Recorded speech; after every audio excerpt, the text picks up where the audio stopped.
Before.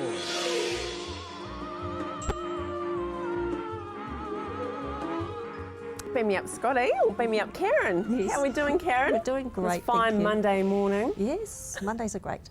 Mondays are great, aren't they? Hey, we have to obviously establish why we've got the Star Trek sort of theme going on Enterprise and Karen Degen. How do those two come together? Well, Andrew, I think that the human body is a lot like the Starship Enterprise, because for those of you who are old enough to remember the series or the movie, what would happen is whenever they were in real danger, Captain Kirk would go onto red alert, put the ship on red alert, and he'd tell the engineer Scotty, he'd say, give me all the power you've got because we've got to go into warp drive and get away.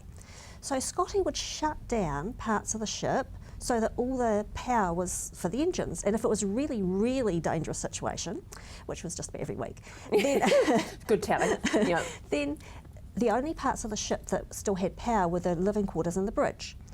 So I think the human body is a bit like that, because when we go onto red alert, and how our body knows we're on red alert is because we are perceiving with stress hormones. Depending on how we're perceiving in life, when we're under stress, stress hormones are released into the body. Right. And that's the body's way of getting the red alert signal. And it says to the body, this is a dangerous situation. So if we go back in time, a dangerous situation was running to get away from a lion or something, right? So the body, Or an alien if you're so the body thinks that we've got to get away quick. So it thinks, okay, we don't need the immune system right now. We don't need to be fighting this bug, this virus. We just need all the power we've got to get away. So let's turn the immune system off.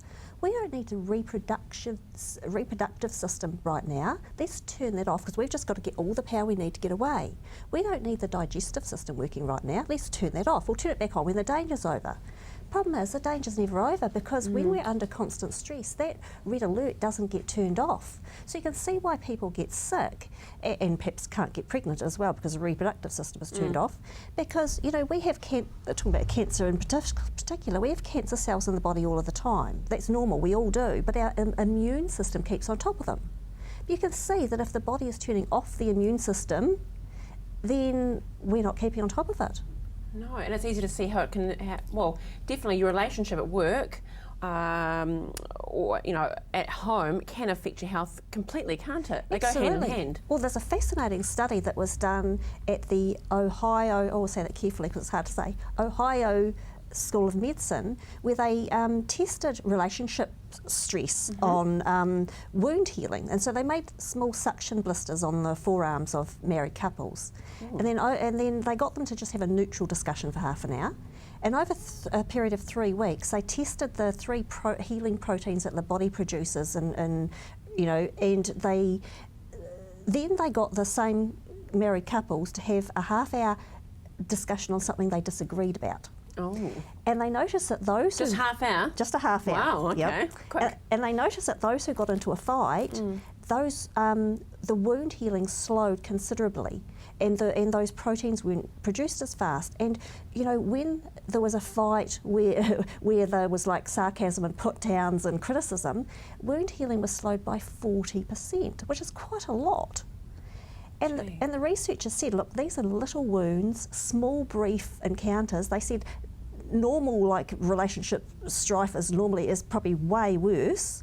And similar studies by the same university found that people who are in marital strife or relationship strife usually have poor immune systems, more respiratory illness, higher blood pressure, all sorts of problems. So it does affect your health.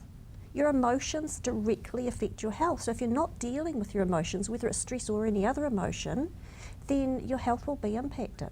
Interesting. So what's the tip for this week then, Karen, to take away from this? I'll think of one obvious one, but please go ahead. Well, might get you to say that in a moment. Well, I've actually got an offer this week instead of a tip. Oh, yes. okay.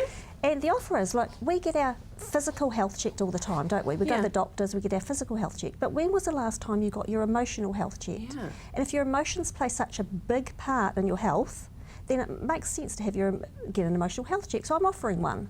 Oh, free. Before and fitness. A warrant of fitness, emotional warrant of fitness, free to CTV viewers. All they have to do is either email me or phone me and just quote CTV, and I'll give you a free emotional health check over the phone or That's via fantastic. Skype. Wow, that is amazing. That is so easy. So take her up on this. My goodness. Set free with EFT, emotional freedom techniques. Phone 03 332 0526. The email is karen@setfree.co.nz. Fantastic website, setfree.co.nz.